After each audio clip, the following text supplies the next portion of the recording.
আসসালামু আলাইকুম ওয়া রাহমাতুল্লাহি ওয়া বারাকাতুহু। নাহমাদুহু ওয়া নুসাল্লি আলা রাসূলিল কারীম, আম্মা বা'দ।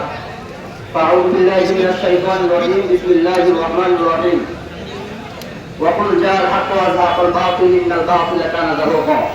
ওয়া ক্বালা রাসূলুল্লাহ সাল্লাল্লাহু আলাইহি ওয়াসাল্লাম, আল মার'উ মা'a মান আহাব্বা, আও কামা ক্বালা রাসূলুল্লাহ সাল্লাল্লাহু আলাইহি ওয়াসাল্লাম। আলহামদুলিল্লাহ, আজকে আমরা এখানে সমবেত হয়েছি, বিষয়টা সবাই জানি। প্রথমে আমি ধন্যবাদ জানাচ্ছি আমাদের কর্মী অঙ্গনের ঐতিহ্যবাহী মাদ্রাসা, যাত্রাবাহী মাদ্রাসা ছাত্র ভাইদেরকে। তারা তাদের প্রতিবাদের মাধ্যমে বাংলাদেশে একটা আগুন জ্বালিয়ে দিয়েছে, ঠিক কিনা?